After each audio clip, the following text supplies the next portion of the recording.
Course होते हैं उसके बारे में सबसे पहले शुरुआत कर रही हूँ।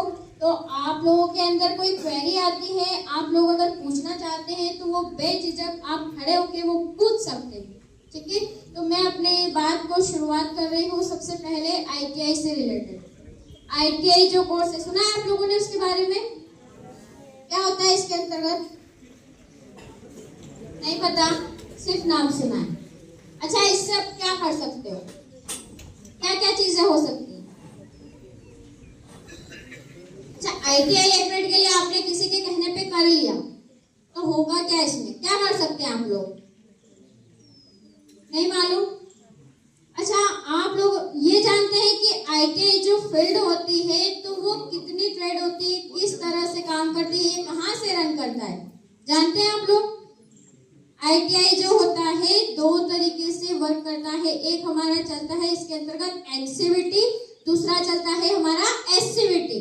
अब ये एनसीवीटी और एससीवीटी है क्या, क्या आप लोग जानते हैं इसके बारे में? मान लिया आप चले गए किसी के कहने पे, हमने आईटीआई में एडमिशन ले लिया, तो आपको क्या पता है एनसीवीटी क्या है, एससीवीटी क्या है? जब आप डिग्री करके बाहर निकलेंगे, डिप्लोमा करके, आप जब आईटीआई के बाद आप कहीं जॉब लेने जाएंगे और किसी ने कह दिया कि भैया ये तो एनसीवीटी है, ये तो चल जाएगा, लेकिन अगर आपने एससीवीटी किया है तो अगर आप अपने एमपी से बाहर गए तो आपकी वो डिग्री मान्य नहीं होगी। तो हम इसके बारे में सबसे पहले बात करेंगे। एनसीवीटी जो होता है वो आपके पूरे भारत में जो आप डिग्री करेंगे तो वो मान्य रहेगी। एनसीवीटी के थ्रू जो आप डिग्री करेंगे आईटीआई से, वो आपकी पूरे भारत में मान्य होगी। और अगर आपने एससीवीटी ट्रेड से कोई डिग्री डिप्लोमा किया है तो वो आपका स्टेट लेवल पर, आपके मध्य प्रदेश में ही वह डिग्री काम करेगी और उसके बाहर वो डिग्री काम नहीं करेगी। इसलिए जब भी हम लोग कोई भी डिप्लोमा करें, डिग्री करें, तो सबसे पहले ये चीज जरूर देखें कि हम लोग एससीवीटी ट्रेड से कर रहे हैं या एनसीवीटी ट्रेड से। आई बात समझ में? क्लियर? अब बताइए आप लोग इससे आगे क्या जानते हैं? आप लोगों को कुछ जानकारी है इसके बारे में? जानते हैं हाँ या ना? नहीं जानते? कौन कौन से कोर्सेज होते हैं? कुछ कोर्स के बारे में सुना है क्या? नहीं पता? चलिए अब आगे के बारे में जानते हैं। जैसे फर्स्ट एक आता है इलेक्ट्रिशियन। इलेक्ट्रिशियन के बारे में सुना है आप लोगों ने?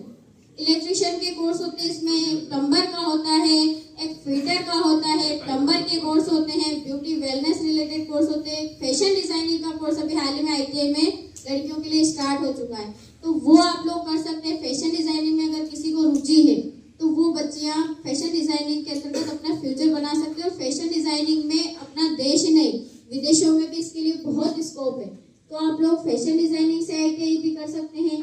इसके अलावा इलेक्ट्रिशियन, फिटर, प्लम्बर, मशीनिस्ट और इलेक्ट्रिशियन के मोटर रिवाइंडिंग, ऐसी बहुत सारी ट्रेड है जिससे आप लोग ये कोर्स करके वोकेशनल ट्रेड में आप लोग अपना फ्यूचर बना सकते हैं। जिसको क्या होता है कि जो हाथों से काम करने के और जो स्किल्स के लिए बहुत कुछ उनको क्रिएटिव माइंड होते हैं, तो उन लोगों के लिए वोकेशनल कोर्स होते हैं। और प्लस उनके लिए भी कि जो ज्यादा वेटेज में या आर्थिक स्थिति सही ना होने पर भी वो लोग ये चीज कर सकते हैं। क्यों? क्योंकि उनके पास आर्थिक स्थिति के लिए उनको प्रॉब्लम होती है, तो वो लोग भी आईटीआई के थ्रू अपना फ्यूचर सेट कर सकते हैं। अब बात आती है आगे कुछ बायोलॉजी रिलेटेड कोर्सेज की जो आफ्टर 12th होते हैं। एक लड़कियों के लिए सबसे बेस्ट कोर्स होता है जीएनएसटी एंड पीएनएसटी, जो कॉम्पिटिटिव एग्जाम करवाता है पीईबी, एमपीईबी। सुना है ना?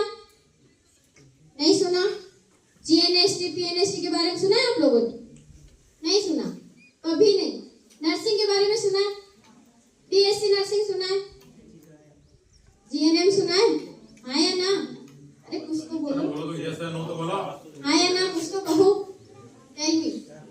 नहीं सुना? बीएससी नर्सिंग, जीएनएम नहीं सुना? अच्छा, जो हॉस्पिटल में जो नर्सेस काम करती हैं वो तो देखा है, वो तो पता है, वो तो पता है ना? अरे कुछ तो रिप्लाई दो, फिर मुझे क्या है कि थोड़ी एनर्जी मिलेगी तो मैं थोड़ा और अच्छे से एक्सप्लेन कर पाऊंगी, है ना? तो आप लोगों ने स्टाफ को तो देखा है ना, नर्सिंग स्टाफ को, वो जो काम करते। जीएनएसटी और पीएनएसटी जो होती है वो नर्सिंग के लिए होती है, नर्सिंग फील्ड में जाने के लिए, स्टाफ नर्सेस के लिए। और अगर आप बीएससी नर्सिंग करते हैं तो स्टाफ नर्स के साथ ही आप लोग ट्यूटर भी बन सकते हैं, जो ट्रेनिंग देते हैं, है ना? तो नेक्स्ट CHO। तो CHO में भी आप लोग अपना करियर बना सकते हैं, लेकिन उसके लिए शर्त है कि आपको GNST या PNST जो गवर्नमेंट के थ्रू एग्जाम होती है, जो एंट्रेंस एग्जाम होती है, वो आपको क्लियर करना पड़ेगी। और कहीं कहीं बहुत सारी ऐसी जगह पे है जहाँ पर भी प्राइवेट के द्वारा भी ये चीजें हो रही है। प्राइवेट जो कॉलेजेस होते हैं वो भी ये चीज करवाते हैं, जनरल नर्सिंग जो होती है GNM और BSc नर्सिंग, वो सब ये करवाते हैं। लेकिन अगर आप लोग गवर्नमेंट के थ्रू अगर एग्जाम देते हैं तो आपको काफी बेनिफिट मिलेंगे, और उसके अंदर स्टाइपेंड भी मिलता है, आपको रहने की सुविधाएं, सारी फैसिलिटीज मिलती है, और जो गवर्नमेंट से जो बच्चा पढ़ता है उसको बहुत अच्छा वेटेज मिलता है, और सबसे पहले प्रायोरिटी उसी को होती है जो गवर्नमेंट के थ्रू ये सारी चीजें करके फिर गवर्नमेंट फील्ड में जाना चाहता है। तो जनरल नर्सिंग जो होता है, GNST जो बोलते हैं, general nursing training selection test, और PNST जो होता है, pre nursing training selection test. तो आप लोग ये चीजें करके भी अपने स्कोप अच्छा बना सकते हैं। उसके बाद आते हैं फार्मेसी कोर्सेज, उनमें भी आप लोग अपने फ्यूचर्स बना सकते हैं। जो D फार्मा, C फार्मा, ये सारी जो चीजें होती है, तो आप लोग इनको भी करके अपने फ्यूचर को बेस्ट ऑप्शन दे सकते हैं, करियर बना सकते हैं। उसके बाद आता है सिविल सर्विसेज। सिविल सर्विसेज के बारे में कौन जानते हैं? PSC के बारे में सुना है आप लोगों ने? मुझे ऐसा लग रहा है कि कुछ ऐसे वर्ड है कि आपको कुछ नया सुनने में मिल रहा है कि मैडम ये वर्ड कहाँ से आया। ऐसा तो कुछ नहीं है ना मैडम? ये है ना, चला आपका इंटरेस्ट बायोलॉजी में था और आप मैथ्स लेके बैठे हैं किसी के कहने पे, तो वो चीजें हमें नहीं करना है। जो कला संकाय लेना चाहते हैं, तो जिसको लिखना, पढ़ाना, जो ये जो राजनीतिक क्षेत्र होता है, इस तरह की